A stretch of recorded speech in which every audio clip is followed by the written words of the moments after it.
Assalamu alaikum, dear brothers and sisters. Before starting the video, I request you to kindly support my channel. Subscribe to my channel for more videos like this. Jazakallah, the hidden secrets of the universe. The universe holds profound mysteries hidden within circles. But what do these circles truly represent? How did Ibn Arabi uncover the deep connections between the zodiac and the cosmos? What secrets lie within the mysteries of the zodiac, the atlas of the spheres, and the unknown depths of the Kusi, concealed within the throne?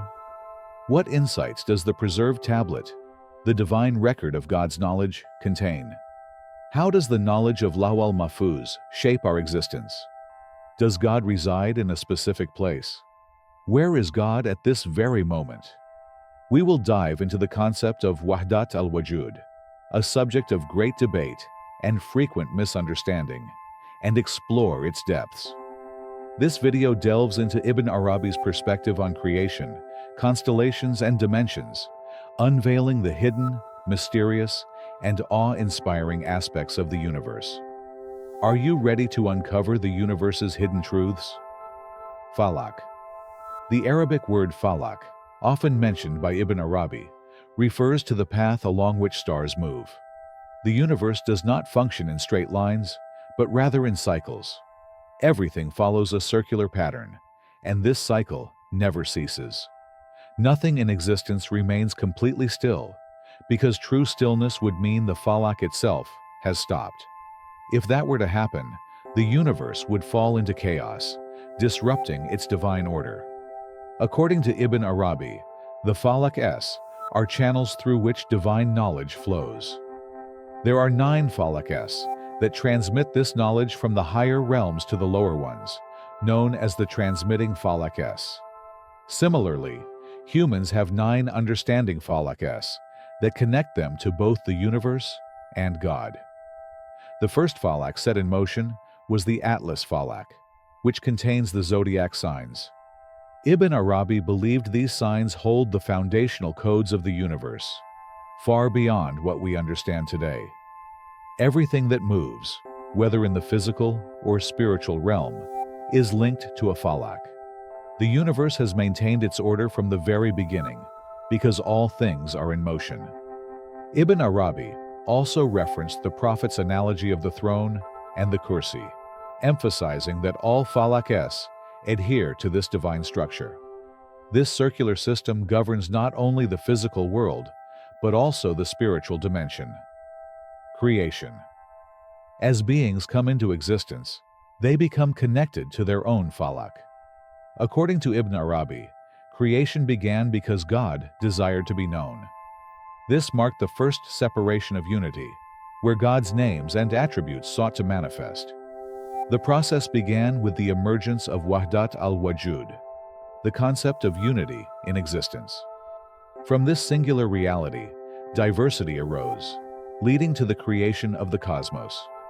Divine attributes set the universe in motion, while the falak served as conduits for spreading divine knowledge.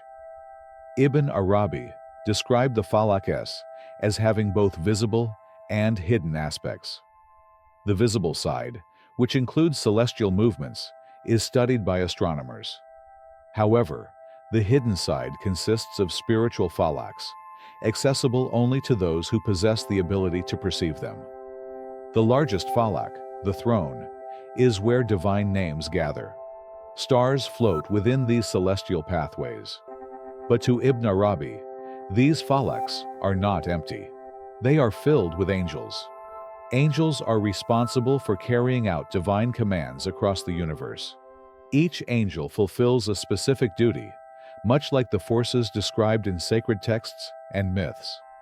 Ibn Arabi saw the angels residing in the falaks as their very souls, suggesting that every star possesses a soul, which is an angel.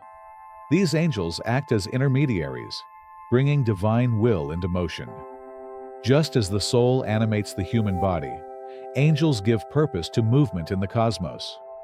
While the falaks may seem like vast, empty spaces, they are actually filled with divine energy and knowledge, shaping events throughout the universe. God has assigned a command to every level of the heavens. The falakas function like vehicles, while the planets serve as their riders. The planets absorb knowledge from the falakas, which in turn distribute this knowledge across the universe. The throne's circular motion fills every space.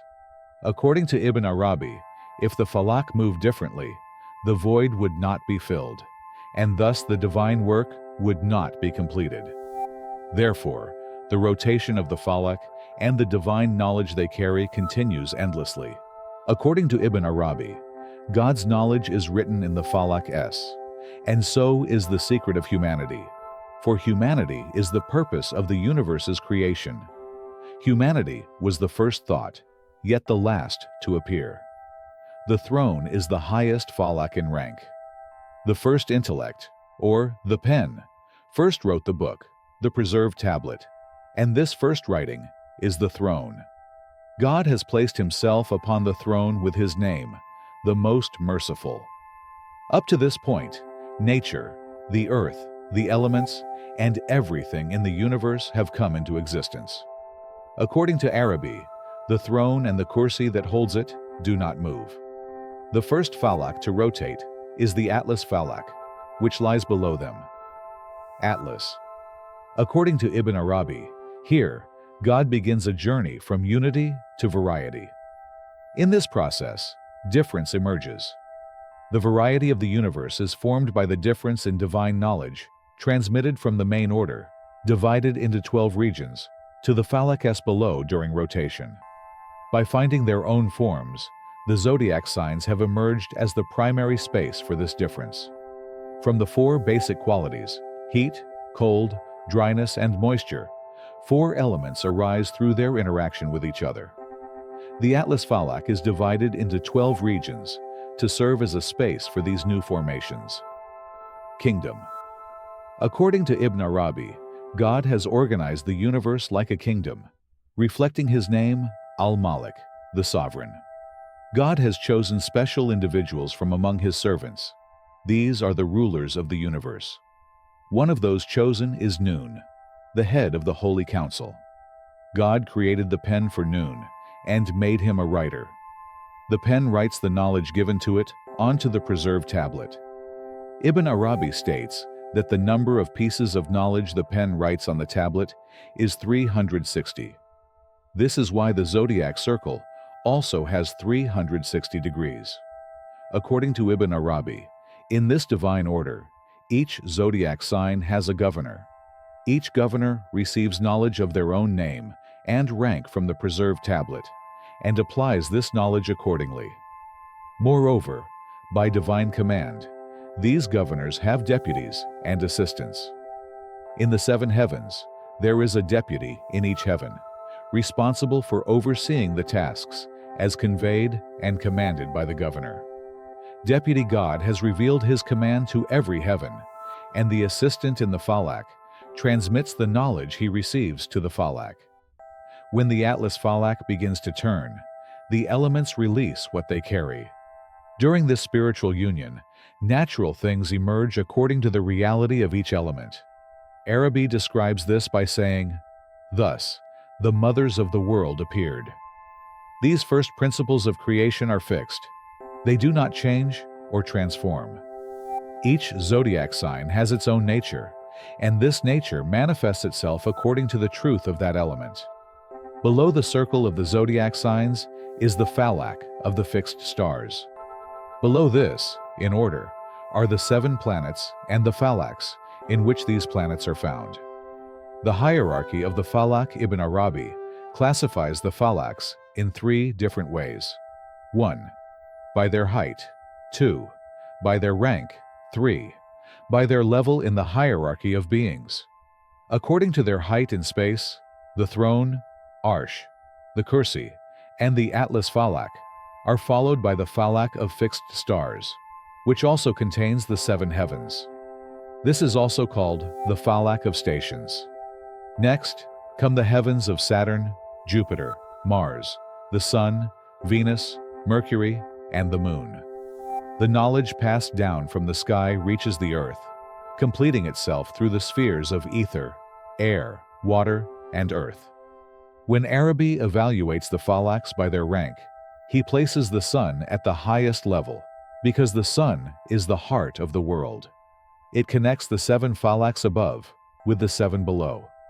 When we look at the falaks in terms of levels of existence, humans are also included in the picture.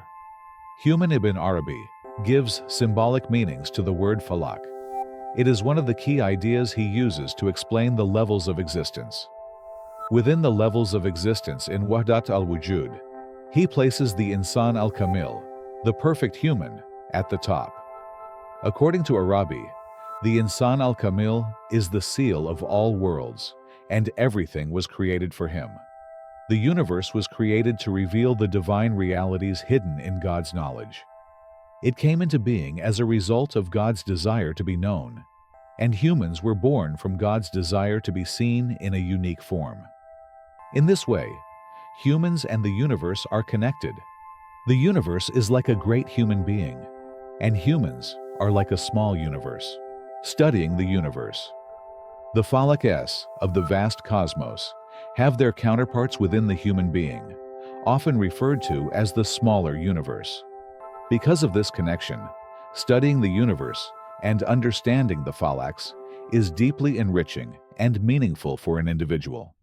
In Islam, the purpose of observing the heavens is to uncover divine truths, a pursuit known as marifatullah, divine knowledge.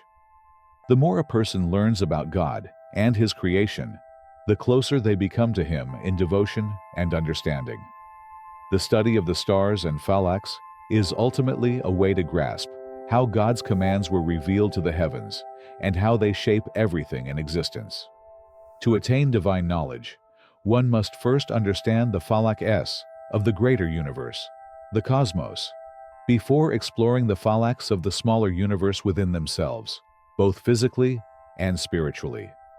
Ibn Arabi emphasizes that comprehending the soul and the meanings conveyed through the preserved tablet is also essential. Everything in both the greater universe, the cosmos, and the smaller universe, the human being, ultimately points to God. The layers of the sky are transparent, and the falak become visible through the movement of stars along their orbits. These celestial paths continuously turn, with the stars traveling upon them like wanderers on an endless journey. The perfect human being. The perfect human, Insan al-Kamil, is one who reaches the highest state of existence by discovering the universe within themselves and fully realizing their own being. According to Ibn Arabi, such a person can traverse the falaks beyond the constraints of time and space. The perfect human embodies the unity of all creation, bringing together the microcosm and the macrocosm within themselves. In doing so, they fulfill God's original and ultimate will. Ibn Arabi describes the physical world and its surroundings as the lower realm. However, everything in the heavens and beyond has a reflection in this lower realm. The human being acts as the bridge between these two dimensions, serving as God's representative on earth and reflecting His attributes like a mirror. Thus, the more a person becomes aware of the wonders and truths of the universe, the more they serve as a radiant mirror to God. Everything that exists is a reflection of deeper meanings hidden within it. For this reason, it is the responsibility of humanity to seek out the divine truths passed down through the falaks, to uncover this knowledge within themselves, and to bring it into conscious realization. Where is God? To answer the question, where is God? God exists beyond time and space. These concepts are part of creation, while God is the creator. Since He brought time and space into existence, He is not confined by them in any way. Created beings exist within specific times and places. Time itself is simply a measure of movement and change, making it a created phenomenon. But God is the one who created all things. He is the origin of the heavens and the earth. Therefore, He is beyond the limitations of time and space. To illustrate this idea, consider an author writing in a notebook. The author does not exist inside the pages of the notebook, nor does he merge with it. Instead, the notebook is merely in contact with his pen. If someone were to believe the author is physically within his book, they would be misunderstanding the nature of creation and its creator. Similarly, God's presence can be compared to the sun. The sun remains in the sky, yet its light reaches everywhere and reflects in every mirror. In the same way, God is present in all things, not by physically occupying space, but by his knowledge, power, and control over all creation. Thus, while God's existence encompasses everything, his seeing, hearing, and governing of all places do not mean he is physically in those places. Rather, he transcends the physical world while maintaining complete authority over it. Thank you for watching my video. Don't forget to subscribe to my channel and turn on the notifications to stay updated. Allah bless you all.